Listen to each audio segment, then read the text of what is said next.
अस्सलाम वालेकुम स्टूडेंट्स। आज का हमारा विषय है विराम चिन्ह। विराम चिन्ह जिसे हम कहते हैं पंक्चुएशन मार्क्स। विराम चिन्ह आज हम मुख्य 5 विराम चिन्ह पढ़ेंगे, जैसे पूर्ण विराम जिसे हम फुल स्टॉप कहते हैं, अर्ध विराम जिसे हम सेमीकोलन कहते हैं, अल्प विराम जिसे हम कॉमा कहते हैं, प्रश्नवाचक चिन्ह ये क्वेश्चन मार्क कहलाता है, अर्ध उद्धरण चिन्ह जिसे हम इन्वर्टेड कॉमा कहते हैं। तो बच्चों समझ में आया, आज हम 5 तरह का मुख्य विराम चिन्ह पढ़ेंगे। चलिए इसके बारे में आज हम चर्चा कर लेते हैं। पहले हम पढ़ेंगे पूर्ण विराम। पूर्ण विराम जिसे हम फुल स्टॉप कहते हैं, तो पूरी तरह से रुकने को हम पूर्ण विराम कहते हैं। जब कोई वाक्य हम लिखते हैं अर्थात बात को समाप्त होने पर इसका प्रयोग करते हैं। वाक्य को लिखने पर जब हम आखिरी में पूर्ण विराम या फुल स्टॉप लगाते हैं उसे हम पूर्ण विराम चिन्ह कहते हैं।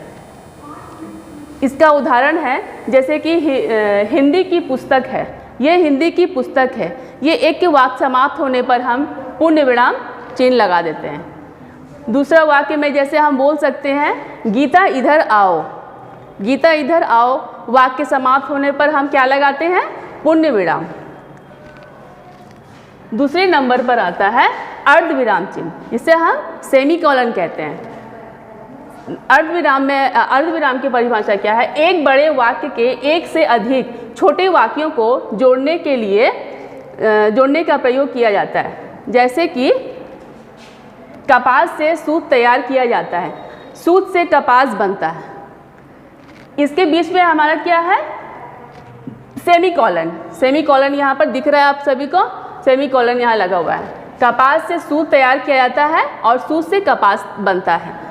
इसका दूसरा उदाहरण भी हम कह सकते हैं कि एपीजे अब्दुल कलाम एक महान वैज्ञानिक थे और इसके साथ महान वैज्ञानिक थे, इसमें सेमीकोलन लगा दें और इसके साथ वे एक महान व्यक्ति भी थे।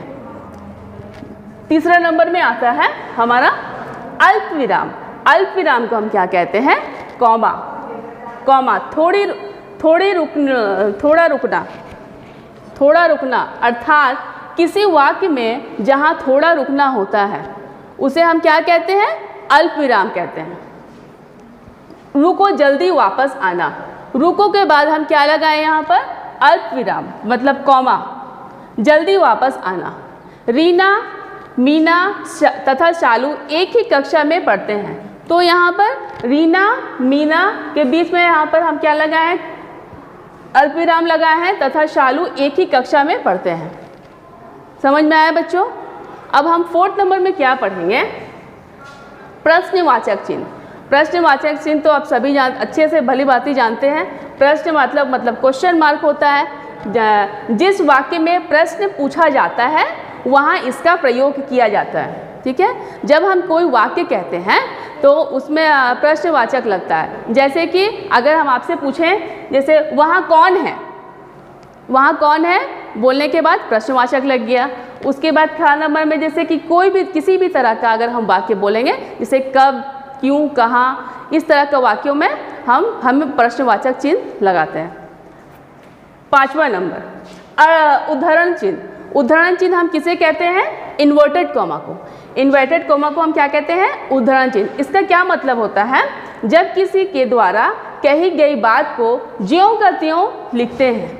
ठीक है, जब किसी का कही गई बात को ज्यों का त्यों लिखा जाता है, जैसे किसी भी महान व्यक्ति द्वारा हुआ या फिर जैसे देखिए इसका उदाहरण क्या है?